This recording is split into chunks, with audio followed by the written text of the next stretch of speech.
and welcome to Mike Nierychlo online, sharing my love for people, always wine, food, and all things made passionately. Alright, today's show. I'm smiling. I'm happy about this episode. I'm excited to this episode. I got a couple sweet BC wines for you, and I'm just going to dive straight into them. Sweet wine. Nobody can deny this. Everybody has a soft spot in their heart for sweet wine. Everybody likes something sweet once in a while. That's why sweet wines come in smaller bottles. You just want a tad of it. It's great to finish off the evening. That kind of thing. Here's something with sweet wines. I've probably said this in episodes before. A lot of people think of sweet wines, because they're sweet, as a dessert wine. I like to call them sweet wines because I don't actually think of them necessarily as dessert wines. Sweet wines are a great way to kick off an evening. They're a great aperitif or appetizer or starter wine. They're a great wine just to pour for people like guests when they arrive at your house. It's a great way to get people's mouth watering. Sugar does that, makes your mouth water. Why do you think people have candy dishes out of their house, things like that, when they're entertaining? Great way to get your taste buds going and ready for an exciting meal. So, like I said I was going to get right into them. Now I'm getting right into them. The first one we've got, the Stella 2010 Moscato de Soyuz. De Soyuz, what do you want to call it? I'll tell you about the label here. The grape variety Moscato. It is a sweeter grape variety, typically. It's a very, very, very juicy, very aromatic white grape variety. Now, Moscato is done in an area called Asti, or a wine growing area called Asti in Italy, where they're world renowned for their sparkling white wine. Moscato de Asti in Italy.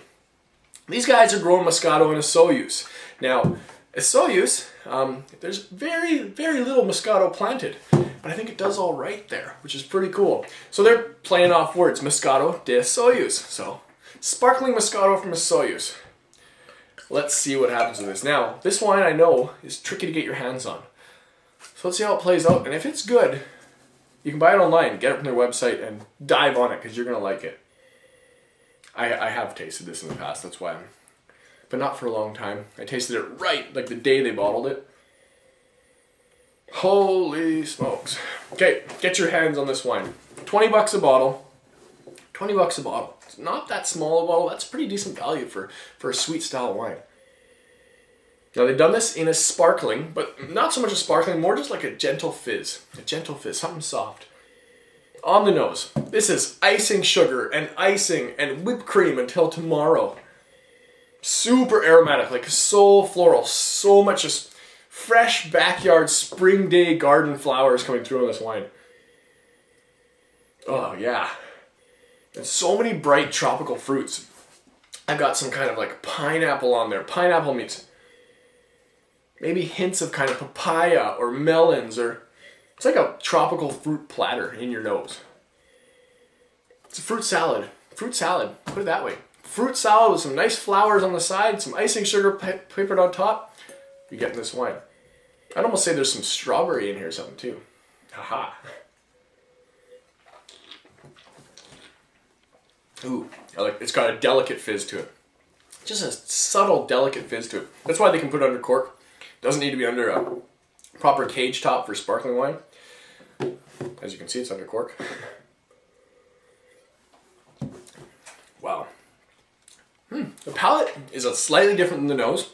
A lot of those tropical flavors coming through.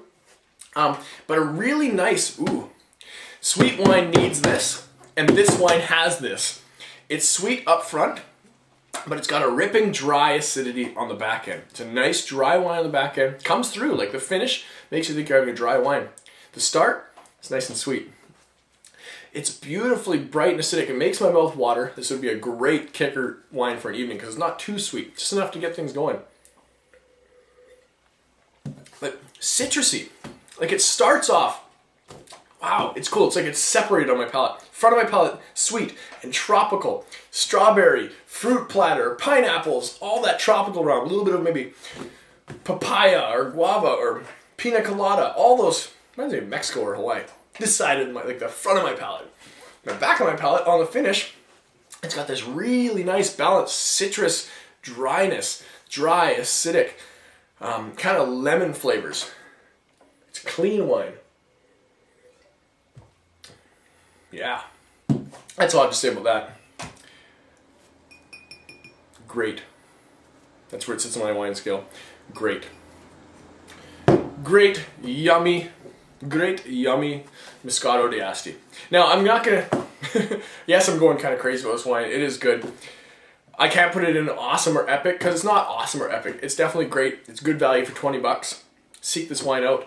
It's very unique for British Columbia. So if you can find it, I'm pretty sure you can buy it online. I think they even limit how many bottles you can buy. I've got a few in my cellar. Shh. It's good stuff. Anyway, sorry, not spitting this out. Too small a bottle, too yummy. The next one, the View 2010 Optima. Now, their Optima in 2010 had some botrytis on it. Have I told you about botrytis before? Yes, I have. If you go back and watch my Sauterne episode, anything like this, botrytis is a rot. But in the wine world, it's become a noble rot, they're calling it. Whatever that means. Noble rot, good rot, anyway. The grapes start to rot. The rot just stays on the outside of the grapes. What it does is it dries and shrivels the grape, turns it into kind of a raisin. Now, by doing so, it sucks all the water and moisture out of the grape, so all you're left with is a sweet, concentrated nectar in the middle of the grape. Now, you tend to get subtle hints of almost that, I don't know, slight rot flavors to it, which I find very interesting. See what this one has to offer. And it's never over the top. It's a Sauterne style. And this is, 2010 would have been a pretty decent year for this to happen. Let's get right into it. Whoa! Good thing I started with that one. This is light, slightly fizzy, great bubbly Moscato de Soyuz. This is a big sweet wine. This I'd probably save for, well, you could appetize with this, but this might be a good save for dessert wine because it is, wow, in my face. It is beeswax, honey, apricots, figs, raisin. Like it is a, these are big aromas coming through here. Wow, and there's something on there that reminds me almost of like spiced butterscotch or something like that. Crazy nose.